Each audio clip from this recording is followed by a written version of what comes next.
신앙의 동지 여러분, 안녕하십니까? 서정교회 최용석 목사입니다. 오늘 여러분과 함께 은혜를 나누고 싶은 말씀은 신약 성경 고린도전서 15장 44절 말씀입니다. 제가 본문을 봉독해 드리겠습니다. 육의 몸으로 심고 신령한 몸으로 다시 사나니 육의 몸이 있은즉 또 신령한 몸이 있느니라. 오늘 말씀 제목은 육의 몸과 신령한 몸이라는 제목으로 말씀을 증거하도록 하겠습니다. 지난주가 부활주일이었습니다. 부활주일을 맞이해서 오늘 본문을 선택했는데요. 사도 바울은 오늘 본문 말씀을 언급하면서 부활에 대해서 말씀을 하고 있습니다. 그래서 육의 몸과 신령한 몸이 있다라고 말씀을 하고 있으면서 우리 성도들이 육의 몸에 대해서는 다 알고 있지만 신령한 몸에 대해서는 다양한 해석이 존재하고 있습니다. 오늘 말씀을 통해서 육의 몸과 신령한 몸이 무엇인가 그 부분에 대해서 한번 말씀을 정리해 보겠습니다. 첫째, 육의 몸으로 심는다. 오늘 본문에 보니까 육의 몸으로 심고 그렇게 말씀을 하고 있죠. 육의 몸으로 심는 게 뭐냐 하는 것입니다. 육의 몸으로 심는다라고 하는 것은 육신 생활을 하고 있다. 또는 육체의 활동을 하고 있다. 이렇게 이해를 하면 되겠습니다. 육의 몸으로 심는다. 육신 생활을 하고 있다. 또는 육체의 활동을 하고 있다. 이렇게 이해를 하면 되겠습니다. 그 육신의 활동을 하고 있는데, 그렇죠? 이 성도가 세상에서 육신의 활동을 다 하고 있는데, 그 육신의 활동을 하는 것이 어디에 이용되느냐에 따라서 그 결과가 달라진다고 하는 것이죠. 즉, 우리의 육신의 생활을, 성도의 육체의 활동을 신령한 신앙생활 하는데 바르게 이용되면 비록 육신의 생활을 했지만 그 생활은 신령한 생활에 이용된 것이라고 하는 것이죠. 반대로 육신의 생활을 했는데 세상적으로 부여하고 또 존귀하고 세상에서 명예와 권세를 누리며 아무리 행복하게 살아도 그 육신의 생활이 신앙생활에, 영적 생활에 이용되지 못했다면 그 결과는 다 사망이고 썩히는 것이 된다 하는 것입니다. 결국 사람의 일생을 본다면 우리 육신이 이 땅에서 아무리 육신적으로 행복하고 또 건강하게 세상의 부귀영화를 다 누리고 산다고 할지라도, 그렇죠? 그 결과는 뭐예요? 사망이고 다 썩는 것이라고 하는 것입니다. 그런데 육신의 생활을, 즉 육의 몸으로 심는다. 육신의 생활을 다 하지만 성도들도 세상 사람들과 같이 육신의 생활을 다 하지만 그 육신의 생활하는 것을 신앙생활 하는데, 영적인 활동하는데 육신의 생활을 바르게 잘 사용했으면 그것은 사망이 되는 것도 아니고 썩는 것도 아니고 그 생활은 신령한 생활이 된다라고 하는 거예요. 그 신령한 생활이라고 하는 것은 썩지 않는다라고 하는 것이고 그것은 죽지 않는다, 사망이 되지 않는다라고 하는 것입니다. 그래서 성도의 오늘의 육신의 생활, 오늘의 육신의 생활에서 영적인 영광을 얻을 수 있는, 영적인 영광을 얻을 수 있는 신령한 생활, 영적인 생활을 심고 있느냐, 아니면 그냥 육신의 생활을 통해서 육신의 행복과 육신의 만족을 위해서 사는 것이라면 그것은 썩는 생활을 하고 있는 것이다 라고 하는 것이죠. 그럼 그 생활이 어디서 결정되고 있느냐? 현재 지금 현재 성도의 삶, 현재 성도의 생활 속에서 그 생활이 결정되고 있다라고 하는 것이죠. 세상 사람들도 육신의 생활을 하고 있고 교회를 다니는 성도들도 육신의 생활을 하고 있어요. 근데 육신의 생활을 하는데 교회 다니는 사람의 육신의 생활이 세상 사람들과 똑같은 소원과 똑같은 목적과 그렇죠? 똑같은 것을 위해서 육신의 생활을 한다면 그 결과는 사망이고 다 썩는 것이라고 하는 것입니다. 근데 분명히 성도가 생활하는 것이 세상 사람들과 똑같은데 본문에 보니까 육의 몸으로 심는 것 같은데 육의 몸으로 심는 것 같단 말이죠. 학교도 다니고 직장 생활하고 가정 생활하고 자녀를 키우고 별반 다르지 않아요. 뭐 주일날 교회 한 번 정도 나가는 거 외에는 세상 사람들과 사는 것이 대동소이하단 말이에요. 거의 비슷하다는 거죠. 육의 몸으로 심는 것 같이 보인단 말이에요. 그런데 참 신앙의 사람들은 육의 몸으로 심는 것 같은데 실상 그 속에는 신앙과 믿음으로 하고 있기 때문에 육의 몸으로 심고 있는 것 같지만 실제는 신령한 것을 거두고 있는, 육의 몸으로 육신 생활을 하는 것 같고 육의 몸으로 사는 것 같지만 실제 신령한 영광을 거두고 있는 삶을 사는 성도가 있다라고 하는 거예요. 그래서 본문에 뭐라 그랬어요? 육의 몸으로 심고 신령한 몸으로 다시 산다. 그럼 여기서 육의 몸으로 심는다라고 하는 것은 단순히 육신 생활을 목적으로 세상 생활을 목적으로 육신의 행복과 안위를 위해서 심는 생활을 하고 있는 것이 아니라 육의 몸으로 심고 있는데 그 속에는 믿음과 신앙으로 하고 있기 때문에 그 사람의 육신의 생활은 사망과 부패가 아니라 신령한 것으로 영광스러운 것으로 다시 살아난다 하는 것을 오늘 본문이 말씀하고 있다라고 하는 것이죠. 두 번째, 신령한 몸으로 다시 산다. 신령한 몸으로 다시 산다 하는 것입니다. 우리 성도의 이성과 육체는 그렇죠? 세상적인 것을 좋아해요. 세상적인 것을 좋아하고 세상적인 것을 사랑하고 그렇죠? 세상적인 것을 추구합니다.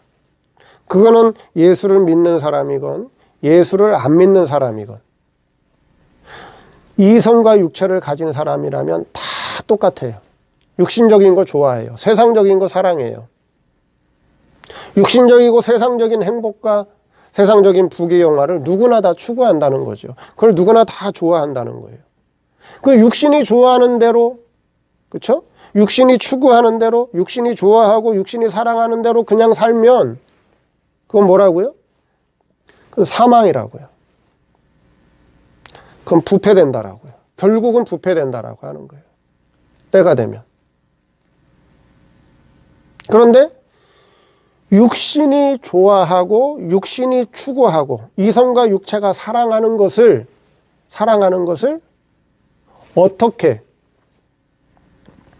그것을 어떻게 신령한 생활하는 데 써먹을 수 있느냐 하는 거죠. 분명히 우리 이성과 육체는 육신적이고 물질적이고 세상적인 것들을 사랑하고 좋아하고 그것을 추구하는데 이 이성과 육체를 어떻게 신령한 신앙생활하는데 어떻게 믿음 생활하는데 바르게 써먹을 수 있겠느냐 하는 거예요. 쉽지 않다는 거죠. 그렇죠? 쉽지 않다는 거예요. 그래서 신앙은 단계가 반드시 필요하고 과정이 반드시 필요하다라고 하는 거예요. 갓난아이가 태어나면 엄마가 젖을 먹이고 이유식을 먹이고 조금 더 자라면 유치원에 가고 유치원에서 공부해서 초등학교로 가고 또 초등학교에서 공부해서 육신이 자라면 이성이 자라고 육체가 자라면 중학교로 가고 고등학교로 가고 대학교를 가고 대학원을 가듯이 성도의 신앙이라고 하는 것도 마찬가지라고 하는 거예요. 교회를 다니면 다 신앙이 있는 게 아니에요. 신앙도 다 단계가 있습니다. 신앙에 자라나는 단계가 있다라고 하는 거예요. 그럼 성도의 이성과 육체는 육신적이고 세상적이고 물질적인 것들을 좋아해요. 그걸 추구하고 사랑해요. 근데 그대로 살아가면 어떻게 된다고요? 사망이고 부패예요. 그럼 이 이성과 육체를 신령한 신앙생활, 신령한 믿음 생활하는데 바르게 써먹으려면 어떤 단계가 필요하냐? 하나님의 법을 통해서 자기 몸을 길들여야 돼요. 하나의 법을 통해서. 성경은 하나님의 법으로 되어 있어요. 율법이라 율법으로 되어 있단 말이죠. 하라, 하지 마라. 명령과 금령으로 되어 있어요. 그래서 명령을 잘 지키고 하지 말라고 하는 금령도 잘 지키려고 해야 돼요. 그 자기 몸을 길들이는 거예요. 법을 통해서 자기 몸을 길들여야 된다라고 하는 거죠. 제재를 시켜야 된다라고 하는 거예요. 그게 첫 번째 단계예요. 첫 번째 단계. 두 번째 단계는 뭐냐? 도덕을 통해서 자기 마음을 잘 다스려야 돼요. 도덕을 통해서 자기 마음을 잘 수양해야 돼요. 그래서 하나님이 기뻐하시는 거 나도 기뻐하고, 하나님이 싫어하는 거 나도 싫어하고, 하나님이 원하는 거 해드리고, 그 자기 마음을 도덕으로 잘 수양해서 다른 사람들에게 덕을 끼치고 다른 사람들과 좋은 관계를 맺고, 그게 도덕적으로 성숙한 사람이 되는 거예요. 나 외에 다른 사람을 생각하고 나 외에 다른 사람들을 돌보고 자신만 생각하는 것이 아니라 자신보다 약한 사람, 자신보다 불우한 사람, 연약한 사람, 그런 사람들을 도와주고 그런 사람들에게 덕을 끼치는 생활을 하는 것.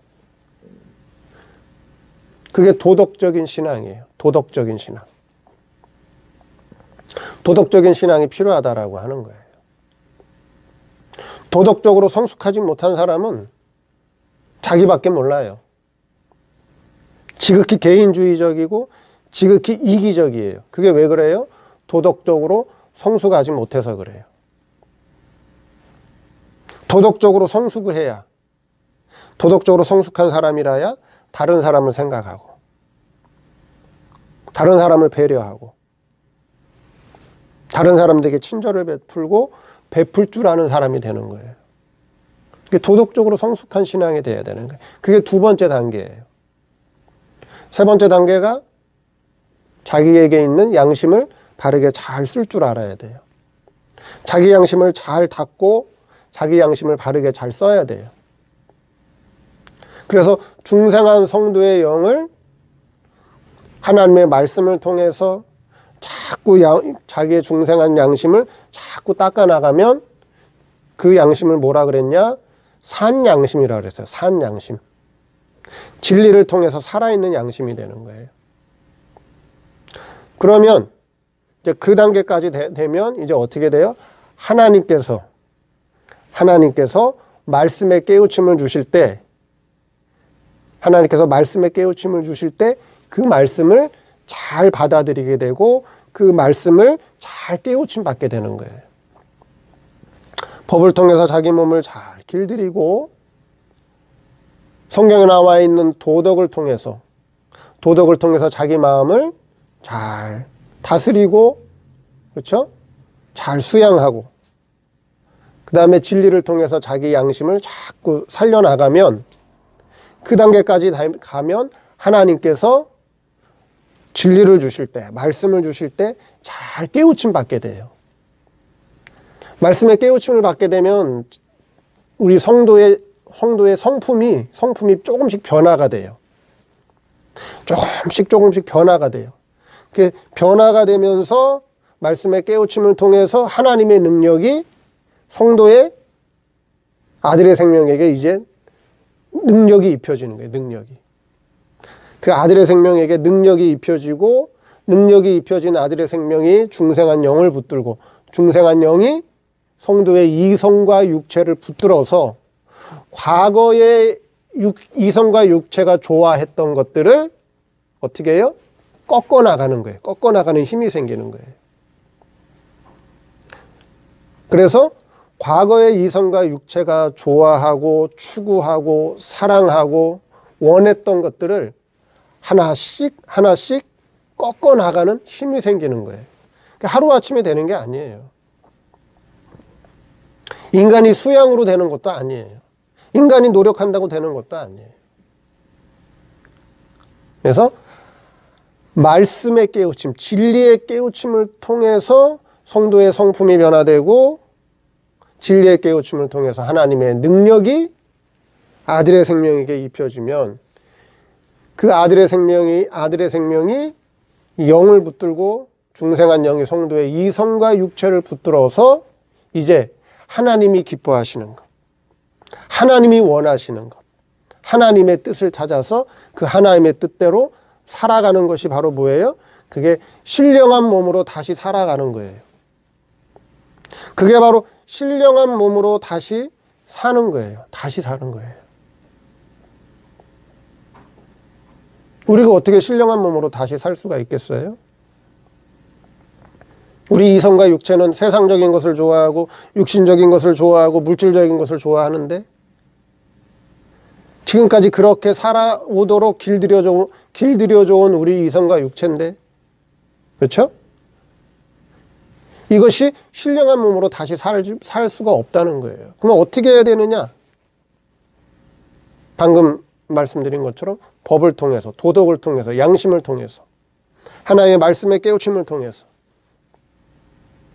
하나님의 능력이 아들의 생명에게 입혀지고 그 하나님의 능력을 입은 아들의 생명이 중생한 영을 붙들고 중생한 영이 성도의 이성과 육체를 붙들게 되면, 그렇게 되면 우리 성도의 이성과 육체가 믿음 생활하는데, 신령한 생활하는데 이용되게 된다라고 하는 것이, 그것이 바로 신령한 몸으로 다시 사는 거예요. 다시 사는 거예요. 그런 과정이 반드시 필요하다 하는 것이고요. 마지막 세 번째, 신령한 몸이 있다. 본문에 육의 몸으로 신고 신령한 몸으로 다시 사나니 육의 몸이 있은즉도 신령한 몸이 있다. 신령한 몸이 있다. 그렇게 말씀하고 있죠. 신령한 몸이 있다. 자, 우리의 이 육신에, 눈에 보이는 육신의 몸이 있는 것과 마찬가지로, 그렇죠? 눈에 보이는 육신의 몸이 있는 것과 마찬가지로 뭐도 있다고요? 신령한 몸도 있다. 그렇게 얘기를 하고 있죠. 신령한 몸도 있다. 육신의 몸은 사람들이 다 볼 수 있어요. 그렇죠? 다 볼 수 있어요. 근데 신령한 몸은 눈에 안 보이니까 사람들이 인정을 하지 않을 수가 있는데, 그러나 눈에 보이는 육신의 몸이 있는 것과 마찬가지로 신령한 몸도 있다라고 하는 것을 우리가 인정해야 된다 하는 것이죠. 왜? 본문에서 분명히 신령한 몸이 있다라고 사도 바울이 기록하고 있으니까 하는 것입니다. 그 신령한 몸은 언제 길러가느냐? 그렇죠? 신령한 몸은 언제 길러가느냐 하는 것이죠. 그거는 우리의 육신의 몸을 입고 있을 때, 이 세상에서 육신의 몸을 입고 있을 때 신령한 몸을 길러간다라고 하는 거예요. 기회는 그 육신의 몸을 입고 있을 때만이 기회라고 하는 거죠. 그 우리 성도는, 제가 누누이 말씀드리지만 우리 성도는 어떻게 구성되어 있죠? 육신이, 그렇죠? 흙으로 만든 육신이 있고 눈에 보이는, 하나님의 형상을 따라 만든 눈에 보이지 않는 영이 있고, 성부 하나님이 직접 낳으신 하나님의 아들의 생명이 있고, 이렇게 성도의 구성 요소는 세 가지로, 3분설로 되어 있다. 그렇죠? 세 가지로 구성되어 있다. 그렇게 말씀드렸죠. 네, 분명히 그렇게 말씀드렸습니다. 그러면 성도가 이 세상에서 살아갈 때, 성도들이 추구하는 세계가 있어요. 추구하는 세계. 성도들이 이 세상에서 살아갈 때 성도들이 추구하는 세계가 다 다르다는 거죠. 무슨 말이냐? 같은 교회를 다녀도 어떤 성도는 추구하는 것이 이 육신적인 것만 추구하는 사람들이 있어요. 세상 사람들과 똑같이. 무슨 말이냐? 성도들이 이 땅에서 살아가는데 세상 사람들처럼 육신적인 것만 추구하는 사람들이 있다는 거예요. 육신적으로 세상에서 성공하고, 육신적으로 세상에서 잘 살고, 육신적으로 세상에서 형통하고 무탈하고 부귀와 종기와 영화를, 장수를 누리며 살아가기를 원하는 그런 성도가 있고, 또 어떤 성도는 그게 아니라 눈에 보이는 육신 세계가 아니라 눈에 보이지 않는, 그렇죠? 눈에 보이지 않는 신령한 세계를 바라보고 살아가는 성도가 있어요. 한마디로 영적인 세계를 바라보고, 영적인 세계를 바라보고 영적인 세계의 영광과 능력을 바라보고 살아가는 그런 성도도 있다라고 하는 거예요. 성도 가운데. 근데 어떤 성도는 영적인 세계가 아니라 하나님 세계, 신의 세계, 생명 세계까지 바라보고 살아가는 성도가 있어요. 다르죠? 추구하고 바라보는 세계가 다르다는 거예요. 어떤 성도는 그저 세상적이고 육신적인 것만 바라보고 그 육신적인 것만 추구하고 살아가는 성도가 있고, 어떤 성도는 육신적인 것은 아니지, 육신적인 것을 바라보는 것이 아니라 영적인 세계, 영적인 세계, 영의 세계가 분명히 있으니까요. 예. 왜 영적인 세계를 바라보느냐? 신의 세계, 아버지 세계, 생명 세계를 모르기 때문에, 그 세계는 모르기 때문에 영적인 세계만 알기 때문에, 그래도 그 성도는 나름대로 영적인 세계를 바라보고 영적인 행복을 추구하고 영적인 것을 바라보는, 영적인 것을 추구하는 그런 성도도 있다라고 하는 것이고요. 세 번째는 영적인 세계를 넘어서 신의 세계, 아버지 나라 생명 세계를 바라보고 그 세계를 추구하며 살아가는 성도가 있어요. 그게 누구였어요? 오늘 고린도 전서를 기록한 사도 바울이 있어요. 사도 바울. 그래서 사도 바울은 생명 세계까지 바라봤다라고 하는 것이죠. 그게 어디 기록되어 있죠? 고린도 후서 12장 2절에. 고린도 후서 12장 2절에 기록되어 있어요. 뭐라고 기록했어요? 내가 그리스도 안에 있는 한 사람을 아노니 14년 전에 그가 셋째 하늘에 이끌려 간지라. 무슨 하늘에 이끌려 갔다고요? 셋째 하늘. 셋째 하늘. 다른 말로 얘기하면 삼층천. 셋째 하늘에 이끌려 갔다라고 하는 거예요. 그럼 내가 그리스도 안에 있는 한 사람을 아노니, 이 사람이 누구예요? 사도 바울 자신이에요. 사도 바울 자신을 객관화시켜서 기록한 거예요. 사도 바울 자신이 어디에 이끌려 갔다고요? 셋째 하늘에 이끌려 갔다고요. 셋째 하늘이 어떤 하늘이에요? 바로 신의 세계, 신의 하늘, 생명 세계, 하나님의 아버지 나라. 그게 바로 셋째 하늘이에요. 첫째 하늘은 무슨 하늘이에요? 우리 이성과 육체가, 이 모든 피조물이 활동하고 있는 물질의 하늘이 있어요. 물질의 하늘. 그렇죠? 그 다음에 무슨 하늘이 있죠? 영적인 존재들이 살고 있는, 그렇죠? 눈에 보이지 않지만 영적인 존재들이 살고 있는 천사나 마귀나 택자의 영과 불택자의 영들이 존재하고 있는 영의 하늘이 있어요. 영적인 하늘이 있어요. 그 다음에 마지막 셋째 하늘은 뭐예요? 하나님 아버지가 계신 곳, 신의 하늘. 신의 하늘이 있단 말이에요. 그게 셋째 하늘이라고 하는 거예요. 그러면 사도 바울은 비록 이성과 몸을 가지고 물질 세계에서 살아가고 있지만 어느 세계를 바라보고 살아가고 있어요? 셋째 하늘, 신의 하늘, 아버지 나라를 바라보고 그 세계를 소망하며 살아가고 있었다라고 하는 거예요. 그런 성도에게는 신령한 몸이 있다라고 하는 거예요. 신령한 몸. 그러면 성도에게는 이성과 육체의 몸이 있죠. 눈에 보이는 이성과 육체의 몸이 있어요. 이성과 육체의 몸을 벗어버리면 무슨 몸이 있죠? 영체의 몸이 있어요. 영체의 몸. 눈에 보이진 않지만 영체의 몸이 있어요. 그 영체의 몸을 벗어버리면 무슨 몸이 나와요? 신령한 몸이 나와요. 신령한 몸. 그게 뭐예요? 아들의 생명이에요. 그게 신이에요. 근데 여기 본문에는 신령한 몸으로 기록해놨죠. 그거는 우리 성도들로 하여금 이해시키기 위해서. 우리 성도들로 이해시키기 위해서 신령한 몸으로 기록했지만 실제 하나님은 몸이 없어요. 몸이 없단 말이죠. 완전하신 분이기 때문에 몸이 없어요. 신은 몸이 없어요. 응? 그냥 인격으로 계시는 거지. 인격으로.